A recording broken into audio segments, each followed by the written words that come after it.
जब भूख से पेट में ऐंठन होती है तो मुझे माँ तेरी याद आती है। माँ बेटी का अनमोल रिश्ता। बेटा, खाना खाया तुमने? एकाएक धृति की आँख खुली। पता नहीं ये सपना था या भ्रम, पर उसे यूँ लगा कि उसकी माँ बगल में बैठी उससे पूछ रही है। इतना सोचकर धृति फूट फूट कर रोने लगी। माँ को गुजरे हुए तकरीबन 1 महीना हो चला था। घड़ी में समय देखा तो तकरीबन 1 बज रहा था। ड्यूटी से आते ही वो इतनी थक गई थी कि बेड पर बैठते ही उसे नींद आ गई। बिना कुछ खाए पिए सो गई। एक माँ ही होती है जो बच्चों का ख्याल रखे, बाकी सब किसी को कुछ लेना देना नहीं होता। सोचते सोचते धृति यादों के समंदर में डूब गई। क्या माँ, आज फिर वही मसूर की दाल और चावल? उफ, कुछ तो नया बना लिया करो। धृति ने बिगड़ते हुए माँ से कहा। अच्छा बच्चू, कर ले नखरे माँ के सामने। जब तू शादी कर कर पराया घर जाएगी तब तुझे सादा नमक भी बिरयानी लगेगा। माँ ने बेटी को पुचकारते हुए कहा। जब कोई नहीं होगा पूछने वाला तो तुझे मसूर की दाल ही याद आएगी, फिर रोएगी माँ को याद करके। माँ, आप भी ओवर हो जाती हो। कहाँ की बात कहाँ ले जाती हो। मैं जो कुकरी का क्लास ले रही हूँ वो किस दिन काम आएगी।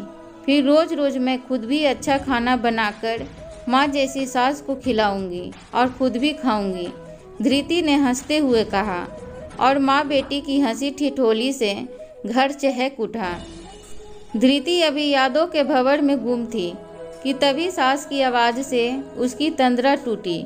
बेटा, उठ गई तू? ले खाना खा ले। पहले लेकर आई तो देखा तू गहरी नींद में सोई हुई थी। तुझे जगाना उचित नहीं समझा, इसलिए सोचा जब उठेगी खाना ले जाऊंगी। पर माँ, आप क्यों ले आई खाना? मैं रसोई में आकर खा लेती। कोई बात नहीं बेटा, चल खा ले। माँ, आपने खा लिया खाना? धृति मुंह में निवाला डालती हुई बोली। अगर बच्चे भूखे हो तो माँ कैसे खा सकती है? माँ ने कहा। धृति ने सुना तो माँ से लिपट गई। अब उसे समझ आया ये माँ ही थी जो अपने बेटी को भूख में तड़पता देख खुद भी खाना नहीं खा पाई। वो माँ की तस्वीर देखकर बोली। माँ, पता नहीं क्यों जब भूख से पेट में ऐंठन होती है तो आपकी याद आती है।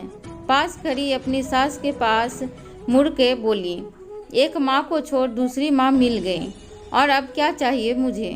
कहते हुए धृति ने निवाला तोड़कर माँ को खिलाया। आज उसे ऐसा लगा कि उसकी माँ कहीं दूर खड़ी मुस्कुरा रही है और बोल रही है। बेटा, ये जो तुम्हारे साथ बैठी हैं वो मेरा ही प्रतिरूप है। अब कभी तुझे मेरी कमी महसूस नहीं होगी। और वो माँ की गोद में सो गई।